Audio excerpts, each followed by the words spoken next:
Hi, welcome to Utter Tribe with your host, Yaz and Stef, and we're bringing you Confessions of a Raw-Fed Dog Mum. Hi everyone, and welcome to Utter Tribe. I'm your host, Yaz. And I'm Stef, and we're bringing you Confessions of a Raw-Fed Dog Mum. So, following some technical difficulties, we finally made it onto the virtual platform. I don't know why you're mimicking shooting yourself. It was me who had to fix everything, and it turns out that I don't think someone had their Google Meets turned on speaker, but minor details. I was about ready to throw my very expensive microphone out the window. Yeah, it's so nice. It's so very nice. So, Steph, you in the caravan? I am in Costa del Bingley in the caravan. So I don't know whether I've got the blur on or not, but that's the bedroom behind me. I'm sat at the table, and in front of me is the little pleather U-shaped sofa area. Not looking dissimilar to how it was when we brought it back from Great Yorkshire Show. So with that, a little bit of tidying, bit of tidying needed. Probably, or we just roll back into it for the next Great Yorkshire Show. Edith's in the top corner. She's ready to go. Oh, for God's sakes. Is that the sheet blanket? I love her. How many times have you used her? Quite a few, actually. When I go up on the moor, I like to sit on her. And then I do sort of some channeling, and I write down my thoughts and my dreams and whatever else. And this is the one that we took to the Lake District with us as well. She was in the back of the car. Yeah. And then you took her to the lake as well, and people were like, "Why has that woman got a dead animal with her?" And then realize, because she's a big gal, is Edith. She's a big gal. I love her. I love her. She's stunning. She's an icon. So where you're sat now, is that where I slept? Yes. So you're on the. I'm sitting in the little single bed. Yeah. Is it level whilst you sat there? I'm just curious. Just curious, because no, don't pretend to fall asleep. I said, I don't think this is level, and you went, it's level. We've got a spirit measure built into the caravan. It was level when we'll put it there. There was a little minor detail of 45-degree angle. I slept at a 45-degree angle, and then I'll never forget the absolute fear of what I can only describe as the BFG running down the middle of the caravan, and it was actually Steph. You think, oh, there's other people sleeping in this caravan. I will tread lightly, but oh no, Mrs. Leadfeet here. Boom, boom, boom, boom. I'll say, earthquake, what's happening? So call a medic. It was true. It happened. Yeah. And here we are. To give context to the caravan, you could probably fit 2 normal caravans inside this caravan. It's you don't do things by halves. Romany gypsy caravan, so it's very wide and it's very long, and it's got a picture of a creepy child in the cupboard. The creepy child's above me. You can't get him out. GDPR. Basically, no, don't show the world. The GDPR child will get done. So basically, it's a child in with a diamond earring. You've taken note. Yeah, because I don't believe it. I swear to God, he has an earring in. He does. Have a look, but don't show the camera, because we'll get done. We'll get put on a list. We'll get put on a list. Don't do it. So he had an earring in, and then he's doing like a fighting pose with his fists. No, he doesn't have an earring in. Right. So slight. Are you sure? No, don't.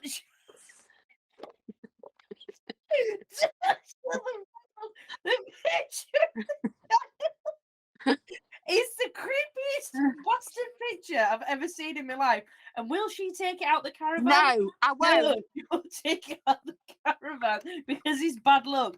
So then I had to sleep with the ghost of a child sleeping above me. Oh, it was bad omen. That child keeps this caravan safe. If I remove the child, the caravan. It don't keep it even. It don't keep it level. It can't do miracles, but it's gonna keep us safe. But it could stop a robber, but it can't keep the caravan level. When I got this caravan, there was birth certificates, death certificates, and everything in between in here. So, you know. Oh, you took them out? They're not. Yeah, no, took them out. I don't think we need, I won't name anybody. Yeah. Bleep bleep. Bleep, bleep. I think we'll be all right. So, of course, we've gone off on a tangent about that ruddy caravan. It is a lovely caravan, though. It is really nice. When it's level, I think it's going to be nice. Don't pull that face. You got to sleep in a level super king bed at the back. I got a single bed, 45-degree angle, and the BFG in the middle of the night. Absolutely livid. Absolutely. You should have had more to drink. You'd have been all right. Mod, I was drinking. I know, but more. More. You wanted me to be paralytic. More. Alcohol poisoning. You want to notice? Drink more. Honestly, it was like if you imagine like a boys' dormer, but it was just all girls. Yeah. That's what it was like in here. Yeah. It was feral. It did get feral in there. Yeah. The good thing about it is because it's all pleather, it just wipes away. Well, not that we were like pissing and shitting on stuff, Steph. Just like, why would you say that? What wiped away? What semen? What the hell? The spillages. Spillage? What spillages? I didn't alcohol spill. Food. All right, okay, that's all right then. You just made that sound really awful, like we'd had some kind of wild orgy in there. There was that man who nearly fell into my narrative. That was not my narrative. That you take we'll wait your and see. mind. We'll wait and see.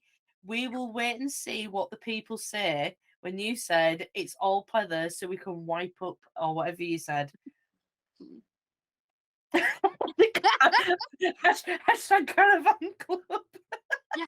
If you want more caravan content, we have got a new channel, Caravanners Anonymous. I was like, looking at you then like, no, we're not starting any other projects, Steph. We need to keep this one going. We're not doing Caravanners Anonymous. Again, sounds like some weird kind of only vans or something. Only vans. Oh my god. Get that name. No. Get it copyrighted. Get it copyrighted. I will do. No, that is a lie. I will not. I will only vans. Oh my god. I'm dying. So apart from cold that you give me. You're going on about this, but the amount of times you've made me ill, it's not even funny because you're germy. You're full of germs. Every time I used to play out with Steph, I used to get a cold. It was incredibly aggravating. She's incredibly. That is hearsay. It's not hearsay. That's fact. That is fact. That I got ill. I got ill every time I played out with you. So for once, I think it was fair that I gave you what I had. Yeah, I'm nearly over it, but it does catch me sometimes. Yeah. I mean, you were in bed yesterday. You went for a little nap. No, I went home and had a nap. Oh, you went home. You had a little nap, yeah, which isn't like you at all because of your undiagnosed ADHD. You normally don't settle until the evening, and then you'll spark again, and then.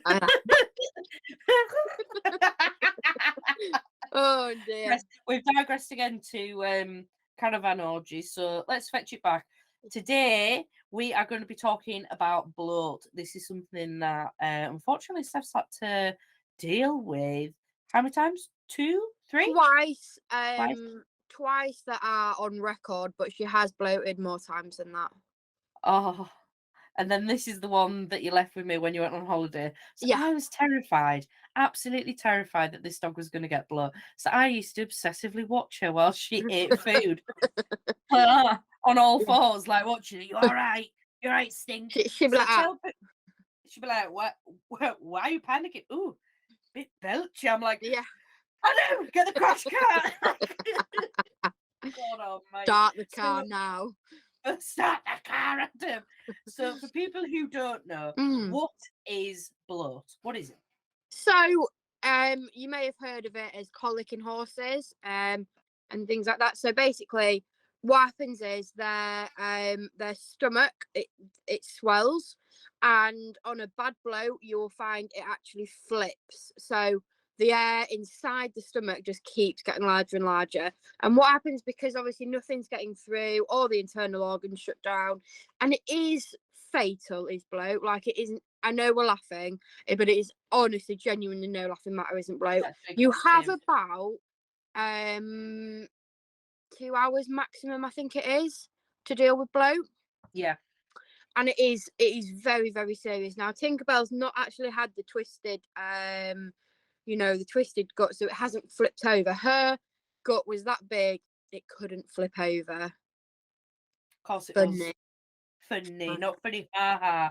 Funny, quite serious Tinkerbell, not funny. Yeah, so obviously, cows will get it, and they deal with that by actually putting a pipe straight into the side of the animal to let the gas out. To let the gas out. And in dogs, you can obviously, if you catch it very early before the flip, you can put a pipe in that will relieve the gas. Otherwise, you will need surgical intervention to try and save your animal.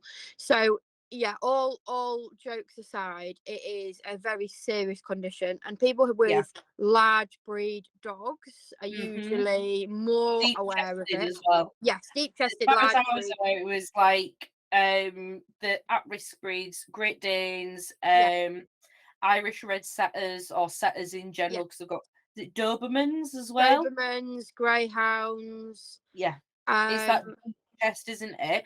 But then it's not just big dogs, because it can happen with Dachshunds. They have the deep chest, but look how tiny she is. She's tiny. It can happen with any dog. So there's no dog that isn't at risk of this. And the scary thing is there isn't that much known about the reasons why it happens. Yeah. So we've got lots of hypotheses about why it happens, but we don't actually have a firm this is what happens. So there was lots of, feed them 2 hours after exercise, feed them 2 hours before exercise, feed them in a raised feeder. Yeah. Don't let them do lots of gulping and drinking. So there's lots of reasons why dogs may get bloat. She both times coincidentally ate her own dinner and somebody else's dinner. Now, all my dogs eat, but occasionally somebody might just have eaten a bit too quickly and then it's come back up again. Nice. Which is perfectly normal actually for dogs. So the idea does it. She regurgitates, then eats it again. I'm like, dogs will eat a meal quickly to remove the bulk of the food away from the other animals that they're with or us, and then regurgitate it and then eat it a bit more slower. So that is more to store the food, and then obviously they'll go back, they'll regurgitate it all, and then they'll eat it again. So if that's happened, because there is absolutely no way on this earth that was the food I fed her, she has eaten somebody else's food without a doubt. And so her stomach was mainly food, with then the combination of the gas. So obviously things had started to ferment, and when you're fermenting something, you get that lovely bubbly gas. That was what's happened to her. So she was just getting bigger and bigger. And when I took her to the vet, so I didn't actually know the start time of this bloat because she wasn't with me the first time she had it done. And Will went to go get her, and he rang me and said, "Oh my God, this dog is dying." That was his words. And I was like, "What the hell?" He's like, quick, be outside the house and ready. So he pulled up at home, I jumped in, I looked at the dog and went, "It's bloat," and I rang the vet, and the vet was like, "No, not a dachshund." I was like, I am telling you. It was a Sunday, it was about 4 p.m, and I was like, this dog is gonna die, you need to be down there now. So they met me down there. And how did you know what was it when you got in the car? What was it that you instantly thought, yeah, she's got bloat? The vision of the dog that had looked like it swallowed a balloon. So you could see she was... Oh my God, she was massive. Oh my Lord. And was that in a back end? Was this like a front end? Was it a belly? Whereabouts was it? Obviously, I would say so obviously she had like her ribs, and then she went out like a balloon to like her back legs, her hind legs. So it was like fully round, and when you flicked her like side, it was hollow. So it's like Wow. gassy. Okay. So it was very distinctive. Now that by that time, that dog had been on the turn, I would say, for at least 2 hours. At least 2 hours. That should have been picked up a lot earlier, but it wasn't. And that was down to the person who was looking after her. I thought she was pregnant. Oh Lord. Even though she didn't turn up pregnant.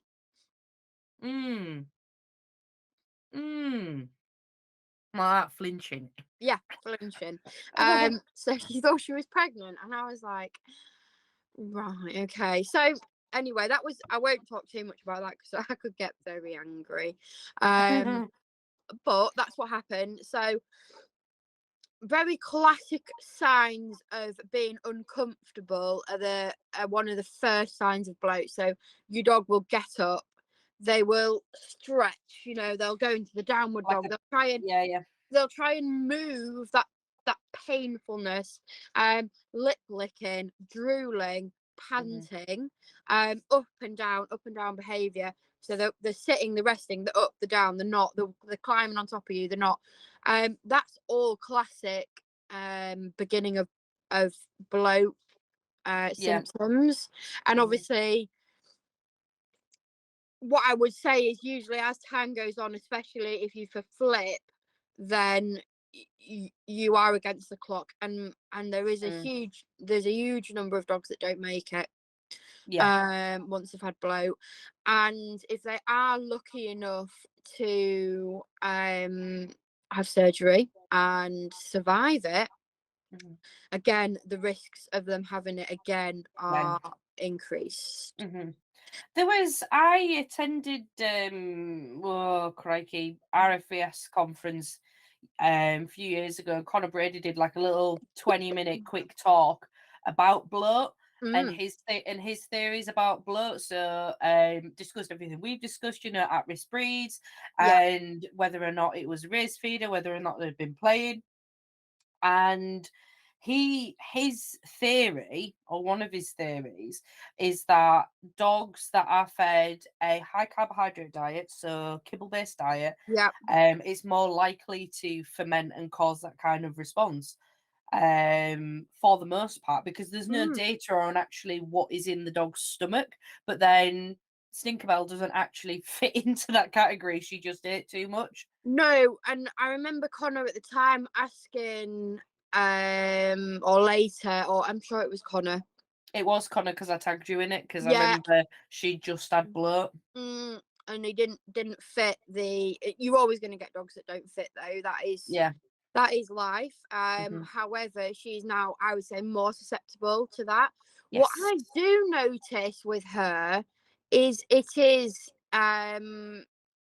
or can occur on a right. So, for example, we feed her first thing in the morning, and I let them out to the toilet. She'll go for a wee, and then I'll drive her to work. And if she's ready for a poo, as in like nipping it, she will start to bloat up. Really? So if she's holding in a poo, yes, then there's more gas in her back end. Oh, crikey. And there has been times where I've opened the car, and the journey's 10-15 minutes, 15 minutes. Depending on who's driving, it probably takes me about 25 minutes. It takes you maybe 15 seconds because you drive like you're in Formula One, but so it's not that long. It's not that long, but and she can be fine when I put her in, and when I open up the crate to take her out, I can already see that she's bloating. That is crazy. So she just gets so full of gas. But it's not like, even if I waited for her, like, so basically they go to the toilet and they can go for a wee and a poo if they want to. Or they can do whatever they want and then get in the car. So sometimes she'll have a poo and get in the car and have a wee when she gets to work. Sometimes she'll do both jobs. Sometimes really? Yeah. She'll hold a wee in. Mine'll Always go through it. Always go through it. No, not necessarily. It's mainly, I would say 90% of the time she's having a wee. There'll be probably 7% of the time she's having a wee and a poo before she gets in the car. And then 3% of the time she'll just have a poo and get in the car. How bizarre. But I do notice that, but I don't notice that with any of my other dogs. They don't do that, which is interesting. Yeah. And like I say, because when I took her to the vets, I mean, she was old. I say old. She was older then. Should have been 10, 11 ish. Yeah. On her first experience of it. And I didn't want her to have surgery as the first port of call. So they tried to they gave her an anti-sickness. No, they gave her the pipe down to try and relieve some gas. Did they sedate him or did they put him under anaesthetic for that? No, they just... Well, they just did it straight away. Yeah. I mean, she's very tolerable of things, so yeah, it may be. And you're against the clock as well. Yes, it may be different. So they took her in and they X-rayed her. And they came back and they were like, "Oh yes, there is a lot of food and gas in there." I was like, "Told you so." Yeah. No, you and me and I said, right, okay. So they were like, "Oh, we need to operate," and it was the vet that I went to, because it was out of hours, is what I would call an agricultural vet. So they are dealing with farm animals predominantly, and they do small animals. And the two vets that were on that evening were younger vets. So the practice was owned by I think 3 or 4 partners. They if I say long in the tooth, what they haven't seen you know, through their time and experience. And they wanted to operate these vets, and I said, can we put a pipe down to see whether we can take some gas off and see whether she will go down. They weren't happy with that, so they rang and asked advice from one of the partners, and they said, no, she's right, that's what you would do to start with. So then right, okay, so then they did that. And I think it was as much a learning curve for me as it was for them. Not, you know, I'm not a vet, I don't profess to be a vet, but when you have animals, you do learn about a lot of things through experiences that happen to you. And so basically they did that, and it did relieve a bit. So they said, oh, we can try with her a sickness injection to make her be sick. Make her be sick. Try and bring some of this food up. Again, to try and clear some of the stomach. Apart from the fact she just did like a couple of burps and went, no, it is mine, I'm not giving it up. Of course she did. Yeah. So I know a dog like that. So so it was not happening. They were like, we've never seen this before. And I was like, literally my life. I was like, oh, thanks, Tinkerbell. So then Christ. they said to me, right, okay, well, because she's so big, we need to always keep her monitored. So I left her at the vets. And they said, you know, we'll just keep an eye on her. We can put her on a drip. We're here if and when. So obviously time goes so bloody slow. And there's me ringing up like every half an hour like a psychotic parent. I mean, I would never do anything like that. No. I might as well have just stayed. In the car park. I was going to say you might as well have just stayed in car park. Oh God. And then at about 9:30ish, I get a phone call and they went, oh, yeah, so her heart rate is slowing. So do you want us to just put her to sleep? Whoa. And I was like, no. And they were like, oh, well, you didn't want to operate, so you haven't got many options. I was like, no, I didn't want to operate on the first port of call. Yeah. So she went in and she had the operation, and I think they cleared about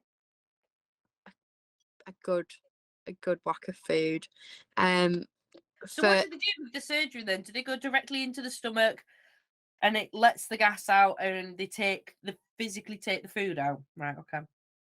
So Tinkerbell is so well known at that surgery that they just call it Bloat Gate whenever I go in, or your Bloat Gate Oh, girl.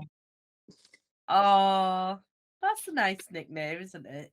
Um, yeah. So and she was very poorly when she came round, and they couldn't get her body temperature up. I mainly think because actually she was sulking, because that's Tinkerbell. Can you withhold body temperature? Well, You're I sulking. yes, Anecdotal here. anecdotal. I think I actually rang and said, listen, if you have any problems with her, please ring me and I'll come pick her up. Yeah. And they did actually ring me, and I went to pick her up, and they just went, listen, we can't, there's nothing more we can do. And we think if she stays here, she's going to die. Yeah. So we're willing to let you take her home and see if you can do anything. And I got her body temperature up because Woohoo. I was psycho, and I was like, right, so I'm gonna have the the sheets that keep what you put on runners and stuff. So there's like heated blankets, there was the foils. I was like, I'll be doing this. You're not going anywhere. And actually what I found was whenever I did leave her, like I think I went to the wholesalers. This was like 10 days in after surgery, and I left her at my mum's, and she just pined, and then started just panting and not being very happy. So I came straight back, really. Oh. So she is like, although most dogs, I have a lot of dogs, and I'm not a normal pet parent, because I have got more experience, I would say, than most, because things happen. None of my other dogs have acted like this after they come around from surgery, so it was more scary.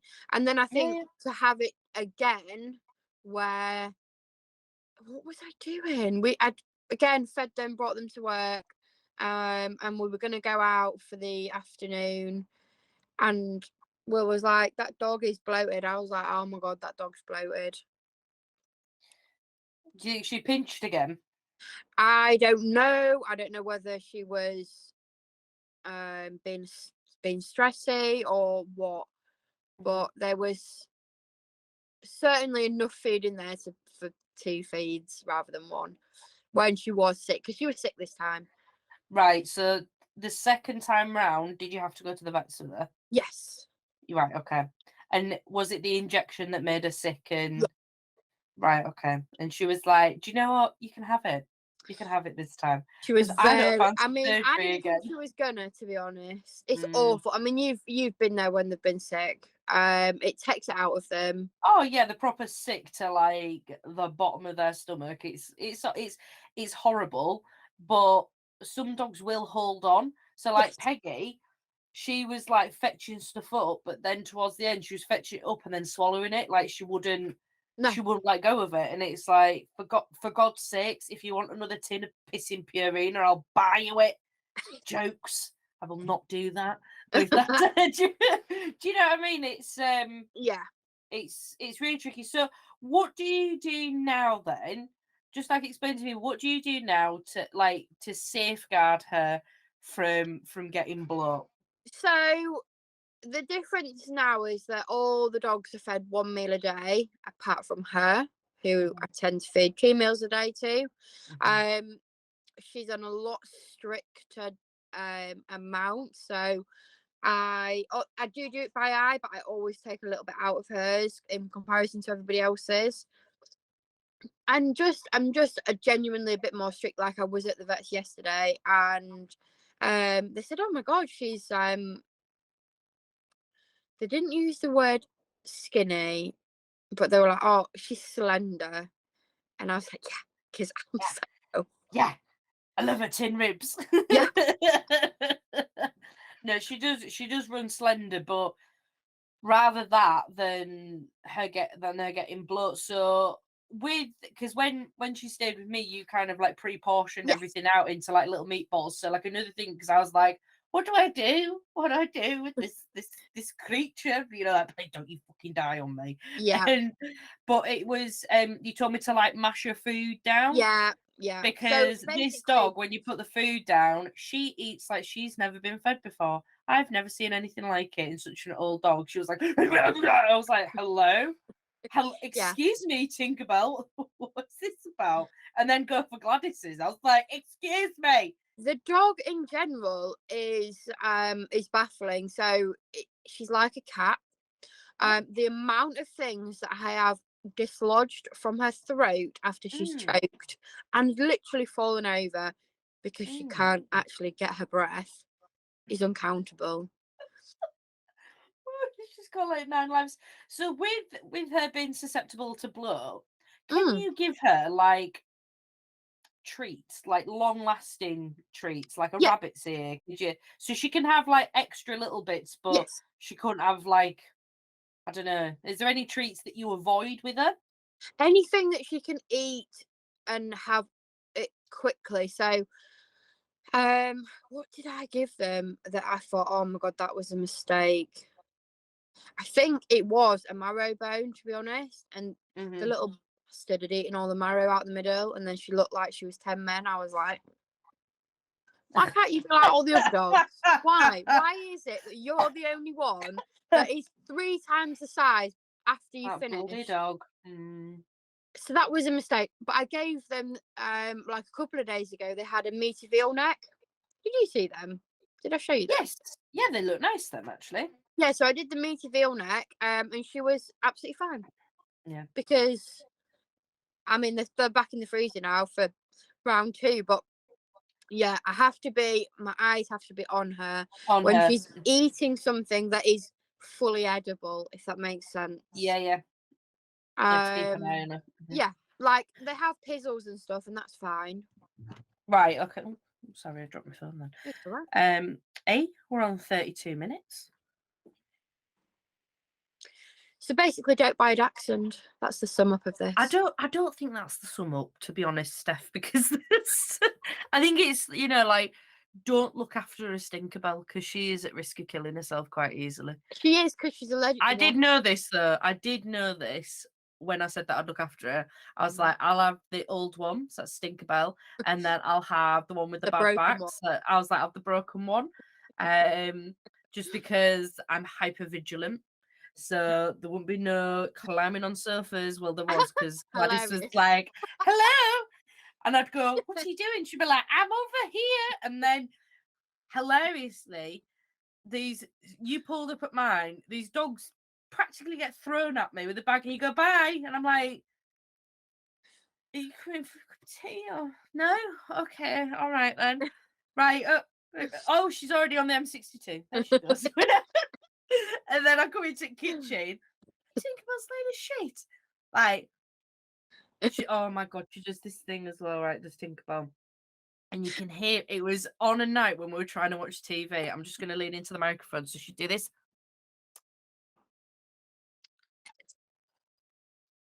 Like that, and she'd like smack her gums, and I'd go, where is that dog? Because like if the lights were off and because she's got black fur, you can't find her. You could just hear her. How many times did you lose her in your house? Oh, that wasn't funny. That was quite serious. I was contemplating putting a bell on her because she's like half deaf as well. So I'd be going, Tinkerbell, Tinkerbell. I'd go, Adam, where's that fucking dog? Well, she answers to Tinkerbell or Smell, but now both of those names are secondary to Brian. Yeah, she prefers Brian. She's actually a transgender dog. Yeah, she identifies as a Brian, as a Stinkerbell and a Tinkerbell. Yeah. She what else did she do that was so, like, when I'd let everyone out, I'd go, come on, Stink, and she'd be like, but she won't. She genuinely, like, if you call her that of a name that she doesn't want to answer to, she will not come. But if you say a name that she wants to be called that day, she will come.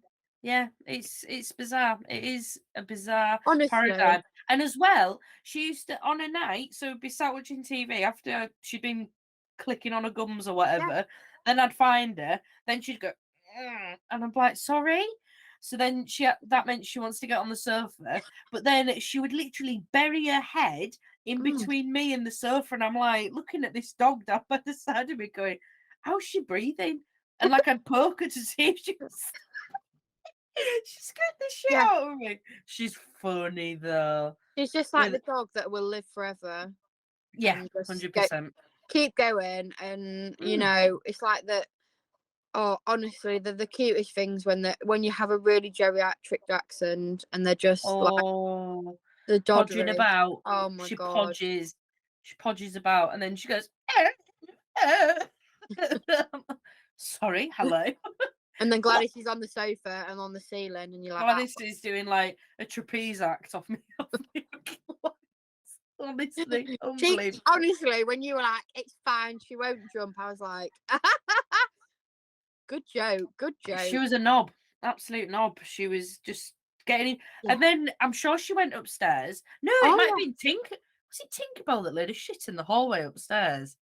She laid a shit in the kitchen, and then Adam was like, they were in the office with me. And then I think he'd gone downstairs, and then Tinkerbell had taken it upon herself to go all the way up the stairs and shit in the hallway. And he was like, "What? Why?" And I was like, "I don't know. She's just old. I don't know why."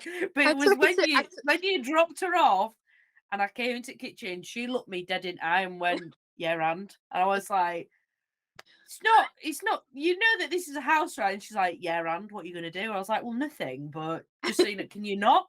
She's like, Meh. Think about it. I'm glad it's there. Watch me jump off this. I'm like, God, Gladys. Oh God. Bloody dogs. Honestly, it's I forget how nerve-wracking it is looking after someone else's animals. Like, obviously I used to do it for a living, but now I'm like, please don't die. Please don't injure yourself. I can't cope. No, they are. I mean, she is just, well, the both of them. You had the hard job because you had both of the bad ones. Yeah, but I think, I don't know, like I just watched them like a hawk. Yeah. So it was, like a full like even Adam, like when he touches Gladys, it's like he's touching glass. He goes, "Oh, hello, Gladys," and she's there going, "Oh, hi." And I'm like, he's fucking married to me, Gladys. Back off. Bloody kids. Yeah. But yeah, that's our tales of blood. Yeah. Wowzers. What a ride. Make yourself familiar with it. Yeah. Just don't leave it to chance. Get your dogs to the vets if you suspect. Even if you like, get them to the vets. Yes. Get them to the vets. Don't mess about, mind. Mess about. Yeah.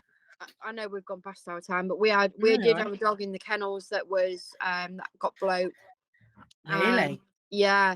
That was very scary. We took them to the vets within about half an hour of noticing that there was something wrong. Yeah. So that was just from the fact that they were really clingy. They were doing a lot of drooling. That was a Gordon setter actually, and another deep chested. I love a Gordon setter. They're gorgeous. And just pacey. And we were looking. I'm going, no, he's not right. Yeah. Took him to the vets. And the vet was like, because there was no outward sign of bloat apart from those things. And he was like, "Oh no, I think he's all right." And we were like, "No, I just want you to check him." Anyway, it was bloat, and he'd been a vet for 35, 40 years, and he had obviously tried to save dogs with bloat before, and this was the only dog he said after it had surgery that he'd operated on that had survived. And then when obviously he did make a recovery, he said that was the only dog in my career that's ever lived. Yeah, the chances aren't brilliant, are they, when they have surgery? No, so we're laughing and joking, and I'm saying all sorts of stuff, but it is very I cannot very serious. Very serious it is. Even guinea pigs get it as well if they have too much grass. When you start putting them back onto grass, I'm imagining rabbits are the same. Absolutely. So it's anything. It's the fermentation. It's a sudden change in diet. If you go from, obviously during winter you can't have them out on the grass, and then you go, "Oh, summer's here, I'm going to leave you on the grass for like 2 hours." I have to build these back up to going outside. Yeah. So I literally start off with 5 minutes a day, or every other day, and then build it up until. But I never leave them outside on their own anyway. I'm always with them because I'm frightened of foxes and rats and birds and stuff. So Yeah. yeah, gotta keep an eye on them. So there you go. I hope that has been a good podcast for you. Lots of information there about bloat. Because again, it's a learning curve for me as well, because I haven't had any animals, touch wood, Yeah, that have suffered with bloat. So it's good to refresh on the signs and symptoms as well. Yeah, it's one of those that hopefully doesn't happen very often, but when it does, it's you need to on it. act. Yeah, 100%. So that's why we thought it was a good one to talk about, didn't we? Definitely. Right. Well, thank you very much, everyone, for listening. Hope you've enjoyed it. Make sure that you subscribe to our YouTube, like us on social media. Obviously, we've got Crufts coming up soon, so we will be there. Very much looking forward to that. I think it'd be good to talk about what we're planning for Crufts as well, and what we prep for Crufts. Maybe discuss our outfits. I don't know. Maybe. I mean, we need to talk about the coordinated fashion. I want to wear my tweed jacket on Sunday. Oh, nice. Picked up a really nice tweed jacket, didn't you? It was gorgeous. Very, very nice. So there we go. Should we do that as the next episode? All right. Perfect. Right. Lots of love, guys. Thanks for joining us, and we'll see you soon. Bye for now. Okay, bye. Don't forget to like, subscribe, and ring that bell to keep up to date with our latest Raw adventures.